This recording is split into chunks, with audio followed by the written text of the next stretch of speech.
and we're seeing some specialized functions as well, okay, related to other things that are going on in the brain, some other activities that, or parts that are involved in those activities. Let me say one last thing about substantia nigra. Nigra obviously is a word for brown or black, okay? And if you take a look at, the substantia nigra, it looks brown, okay? It gets its color from the pigment melanin, which you learned a little bit about melanin as a pigment of the skin. Melanin is also a precursor for a molecule, a neurotransmitter known as dopamine. Okay, so this area here is a dopamine producer, and this area is looked at, along with the basal nuclei, is looked at pretty carefully in folks, or in the research that's done associated with Parkinson's disease. Parkinson's disease is thought to be a malfunction in the production of dopamine, which leads to the inability to control skeletal muscle contractions, okay? And the dopamine is produced in here. So when dopamine levels begin to drop, people begin to not be able to control those jerky movements that would normally be controlled as part of normal neurology, okay?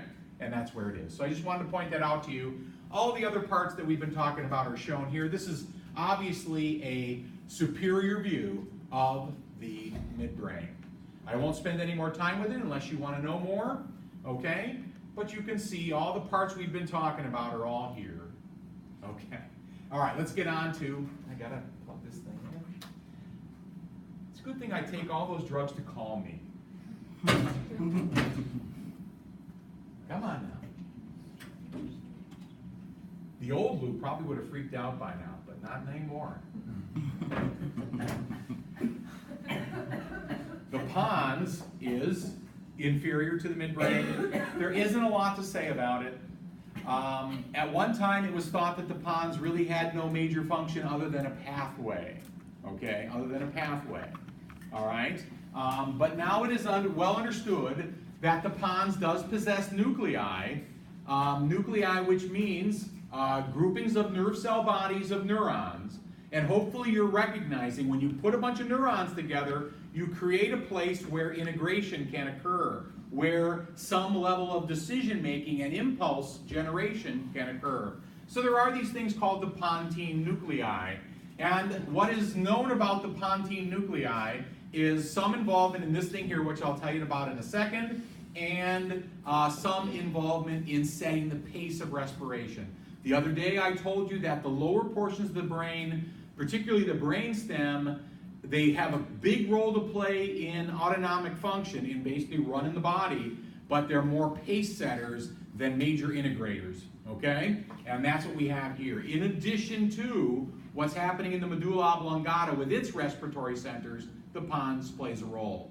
If you're looking for an example of this role, it would be setting the pace of breathing. As just as important, sensors linked to this area determining the inflation of the thoracic cavity, shutting off breathing, and then determining the deflation of the thoracic cavity, and then turning it back on again.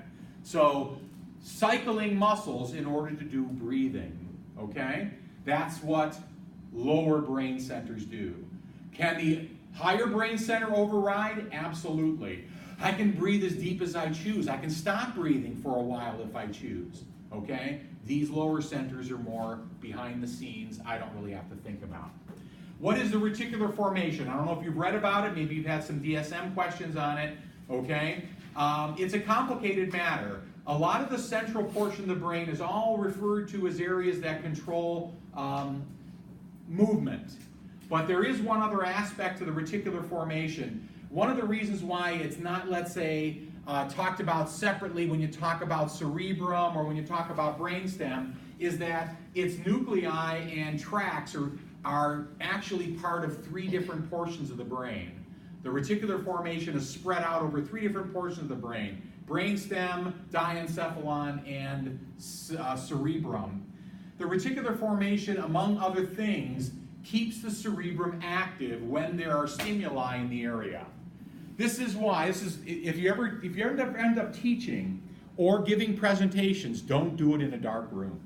Okay? Even though you got this bright screen, when the room goes dark, the brain actually detects this, and the reticular formation may tell the cerebrum time to shut down now. Okay? And you might start getting sleepy or tired. Now, there's a lot of things that make people sleepy and tired, but one of them is the amount of light and the amount of activity in the general area. I never shut lights off in classes. It's not a good idea. People get sleepy. Okay? The reticular formation activates the cerebrum when there is stimulus in the area. When stimulus gets low, the reticular formation is sort of like a C-3PO shutting down. It just sort of tells the brain just to take a break and to start ignoring what's going on around it. Okay? All right? The medulla oblongata is where it's at. There is a lot going on here. And again, damage to the medulla is pretty serious business. You see there, it joins the spinal cord at the foramen magnum. It's not a very big thing. It looks a lot like the spinal cord, except it's a bit broader, and its organization, its internal organization is different. You'll see the spinal cord here this morning, and you'll see that it has a real specific organization that is not found in the medulla oblongata. You're seeing different parts. Okay, all right, so lots of parts, all right? Pyramids and decussation of pyramids. Sort of built on a model. If you're thinking about having an existing model, and I don't know how much you understand, let's say, evolutionary history, but when you have an existing model and you're going to add, let's say, new attributes, you may sort of stick those attributes on what it already exists rather than reinventing the wheel. And the medulla shows this. Hands, now there's a lot of animals that have 4 legs, and sometimes their front legs are a little bit more specialized than their back. But no one in the animal kingdom has specialized things like these. So the control over these then has sort of been laid on an outer layer evolutionarily. To make a long story short, the pyramids carry primarily voluntary motor signals to the hands. And so they're found sort of as an external, sort of a top dressing, a top layer to the medulla. They're right up front and they stick out from the medulla, and they call them pyramids.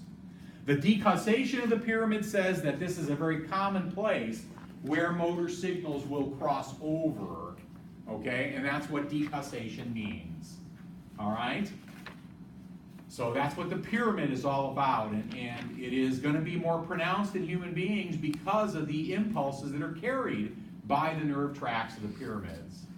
Inferior olivary nuclei, vestibular nuclei, other kinds of nuclei.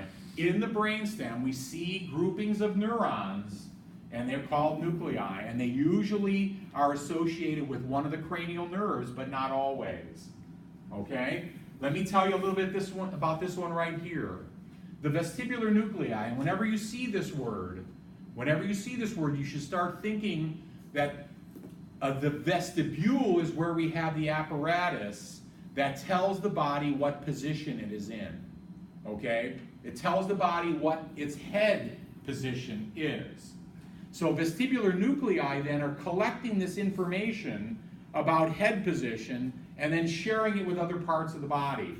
One of the things to share is what position the body is in so that the cerebellum and other parts of the brain can begin to adjust posture as a result of what position the head is in. Okay? I don't know if you recognize this, but if I bend over, I have to shift how my muscles hold my head up, because gravitational effects have now changed the forces on my head. You don't see my head drop when I do that, because the information from the vestibule of the head is being shared with portions of the brain that then bring about modifications to posture. Does any of that make sense? Okay? So when you see vestibular, okay, understand that this is going to be a place where signals are coming in that provide information about position of body, position of head. Okay? Very simple stuff, not highly advanced. The kinds of things that everyone needs to be able to do. We need to be able to adjust posture based on position. Okay? All right. You see there, relay sensory information from muscles and joints to cerebellum. Remember that the cerebellum is helping us with skilled movements, but also then doing basic postural control over the body. This is what the medulla oblongata looks like. This is the area of the fourth ventricle, and so there is a blood red choroid plexus in there, giving rise to cerebral spinal fluid that will bathe the area, go out into the area around this, in this subarachnoid space. And then this is what a nucleus looks like. Most of this is white matter, and we almost see there are the pyramids, and you can see how they're meant to be shown as sort of striated. They're meant to show that there are a lot of fibers in here, and those fibers are myelinated axons, okay? So that's what they're trying to show here. In here they're showing, again, white matter, myelinated axons. But when you trip into these areas where it goes gray, you've got lots of nerve cell bodies. So a sensory neuron from the vestibular apparatus might come here, or it may send an axon here, as well as send an axon up to the cerebrum, okay? And that axon then may, where is the olivary nucleus, okay? The vestibular nucleus. That axon then may terminate right here and send the impulse of changes in equilibrium to this location, which can then be shared. Do you want to know anything more about the medulla oblongata? Can you point out the decusation of the pyramid? Yeah, it's not shown on here, as a matter of fact. If you were to see a medulla oblongata in a model, you're going to see in an area of the pyramids, right up, I mean, it's hard to, if they showed more of the medulla, you would see the decussation. It would be fibers now crossing over right up front. I probably have a picture of it somewhere in here, okay? But that's where it would be. If we had another 10 weeks, we could go into all these different parts and figure out what they do, okay? It is an autonomic reflex center.